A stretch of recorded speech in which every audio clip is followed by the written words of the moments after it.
আমি আবার একটা অন্যরকম রেসিপি নিয়ে এসেছি। আজকে আমি এই চিংড়ি মাছ, এখানে 500 চিংড়ি মাছ ছাড়িয়ে বেছে নিয়েছি। এটা একটু অন্যরকমভাবে রান্না করব।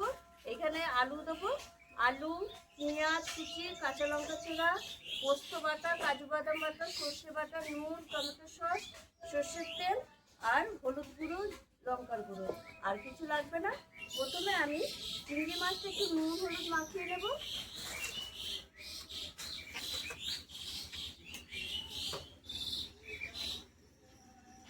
আর আমি উনুন ধরিয়ে কড়াই বসিয়ে দিয়েছি।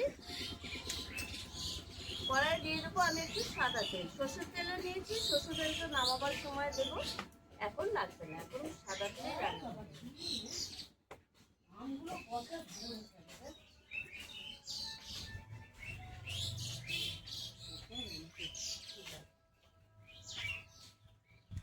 এই দেখুন বন্ধুরা, আমার কিন্তু নুন হলুদ মাখানো হয়ে গেছে আর তেলটাও গরম হয়ে গেছে। এবার আমি চিংড়ি মাছটা ভেজে নেব।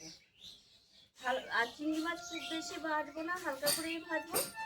খুব বেশি ভাজলে একটু শক্ত হয়ে যায়, হালকা করে ভাজলে নরম থাকে, খেতেও ভালো লাগে। এবার আমি চিংড়ি মাছগুলো ভেজে নেব।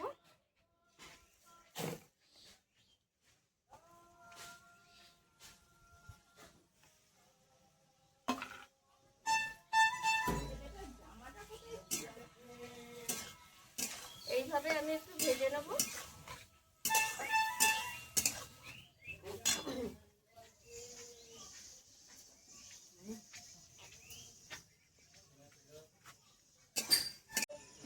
এই দেখুন বন্ধুরা, চিংড়ি মাছ ভেজে তুলে নিয়েছি। এবার কড়াইয়ে দিয়ে দিয়েছি সাদা তেল।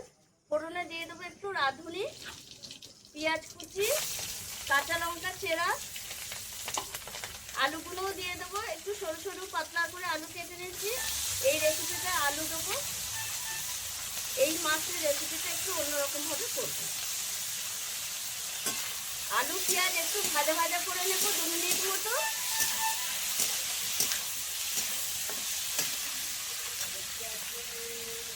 এবার আমি দিয়ে দেবো লবণ, স্বাদ মতো লবণ দেবো, হলুদ গুঁড়ো দেবো, লঙ্কা গুঁড়ো দেবো। আলুটা একটু ভালো করে ভেজে নেব।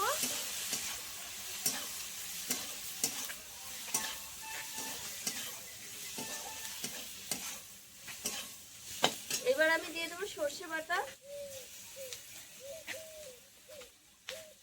সর্ষে বাটার সঙ্গে আলু পেঁয়াজ এরকম 2 মিনিটের মতো একটু নেড়ে চেড়ে নেব।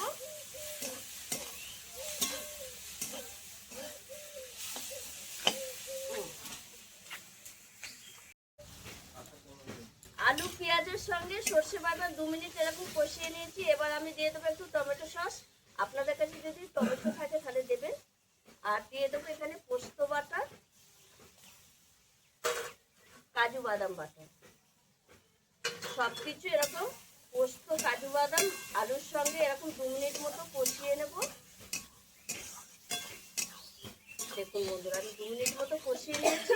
এবার এই যে চিংড়ি মাছ যে ভেজে রেখেছি সেই চিংড়ি মাছটা দিয়ে দেবো। দিয়ে আমি জল দিয়ে দেবো। নেড়ে চেড়ে আমি একটু জল দিয়ে দেবো। এটা 5 মিনিট মতো রান্না হবে। তার মধ্যে আলু সব সেদ্ধ হয়ে যাবে। এটা রান্না হতে থাকে 5 মিনিট।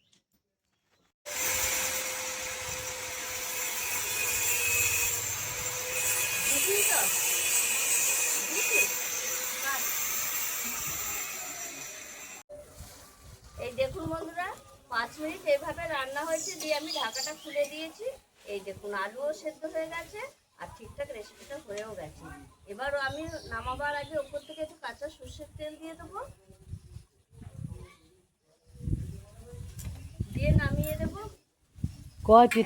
একভাবে কলটা বন্ধ কর। চিংড়ির মালাইকারি না খেয়ে এইভাবে একবার চিংড়ির এই রেসিপিটা করে খেয়ে দেখবেন, অসাধারণ লাগে।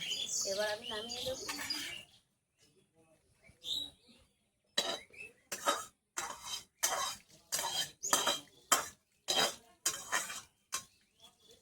দেখুন কত সুন্দর হয়েছে চিংড়ির এই রেসিপিটা। আলু পেঁয়াজ দিয়ে অসাধারণ একটা রেসিপি। এই দিয়ে গরম গরম এক থালা ভাত খাওয়া যাবে। আপনারাও একবার এই চিংড়ির এই রেসিপিটা খেয়ে দেখবেন, অসাধারণ লাগে। আর আমার এই রেসিপিটি যদি আপনাদের ভালো লেগে থাকে তাহলে লাইক করবেন,